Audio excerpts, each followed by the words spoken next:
Tinuro ni Senate President Jesus Escudero ang Kamara na nasa likod umano ng demolition job laban sa kanya.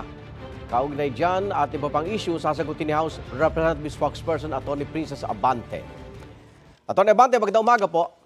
Umaabanting umaga po, Sir Igan. Umaabanting umaga sa inyong lahat.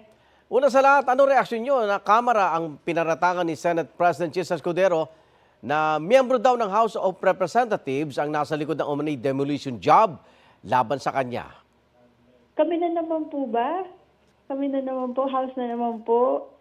Siguro maganda mapangalanan po kung sino yung tinutukoy niya kasi napakarami po members ng House. Mahirap naman po mag-blanket damay sa mga issues na binabato laban po kay Senate President na hindi naman din po House ang may kinalaman. Opo. Siguro sa sitwasyon to, it's not me, it's you na yung issue niyan. Hindi na po kami ang may problema po dito. Opo. Pero binabanggit niya na ang nasa likod daw nito, sabi ni Escudero, yung mga nagtutulak ng impeachment ni Vice President Sara Duterte na nangabigo dahil sa ginawa ng mga taga-Senate at yung kanyang mga maanghang daw na talumpati laban sa inyo. Wala naman po kaming ibang ginagawa kundi tumutok po sa aming tungkulin sa House of Representatives. Nakapag-file na po ng MR ang House. Hinihintay po natin ang magiging final disposition nito ng Supreme Court. Wala naman din pong ibang nilagay sa motion for reconsideration ang House, kundi yung mga factual na pagtatama doon sa naging unang desisyon ng Supreme Court at yung mga arguments.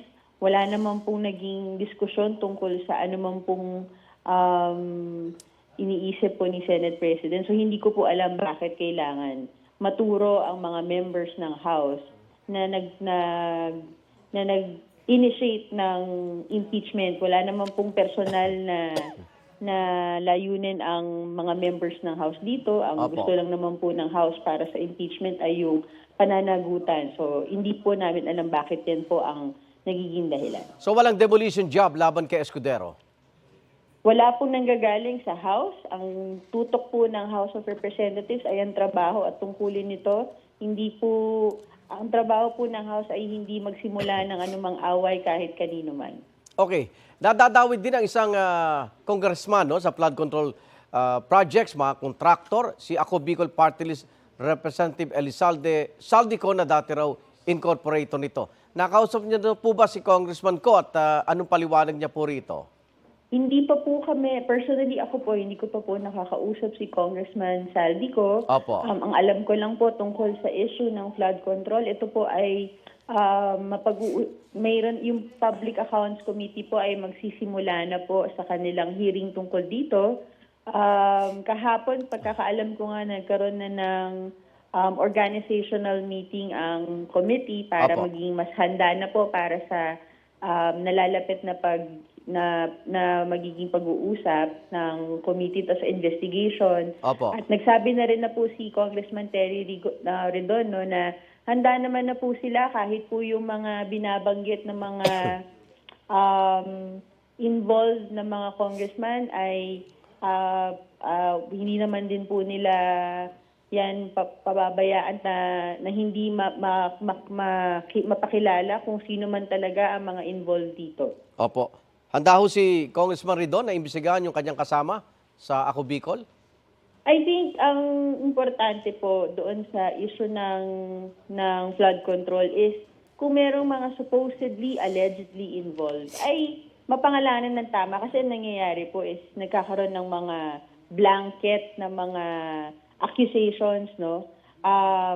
Una. Pangalawa, doon naman po sa issue ng flood control is matugunan ng tama kung ano ba talaga yung naging problema. Yung Okay. flood control lang ba? Ano pa bang mga issues na dapat tugunan na nagiging sanhi at perennial na problema? Yung mga nagiging projects, yung issue ng basura, issue ng hindi maayos na mga waterways, ano yung solusyon, hindi lang dapat yung problema. Opo.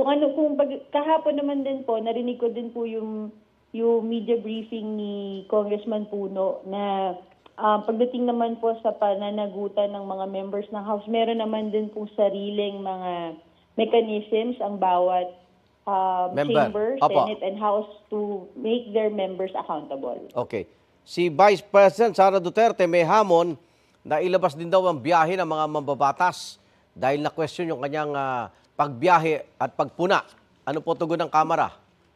Sir Igan, bago po ako naging spokesperson ng House, naalala ko meron naman din po talagang mga nagta-travel na mga members ng House. Yung isa nga po, 3 months na naging paalam. No? Opo.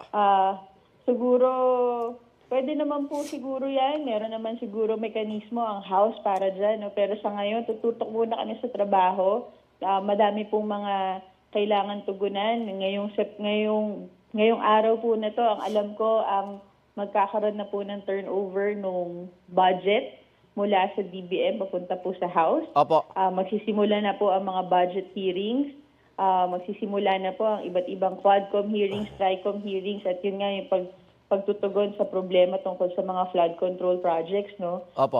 Hindi na para patulan ang mga patatsada ng iba, tututok na lang po Opo. ang House of Representatives sa trabaho. Isa na lang po, pabor si Pangulong Bongbong Marcos na maamyendahan ang 1987 Constitution. Ito hubay go signal na sa Kamara para magkaroon ng tsa-tsa. Hinihintay po tignan po natin kung ano magiging action ng House. Nakapag-file na po ng resolution si Congressman Puno.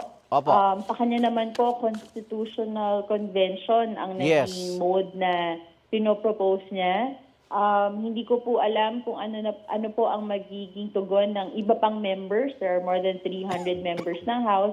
I believe ma-refer naman eventually po yan ng Committee on Rules ng sa committee. Doon po mapag-uusapan. Pero siguro po aabangan po natin sa mga susunod na mga linggo kung ano po ang magiging final na mga opinion Opo. ng iba't ibang members po ng House tungkol dito. Maraming salamat, House of Representatives Spokesperson Atty. Princess Abante. Ingat po. Salamat, sir. Good morning.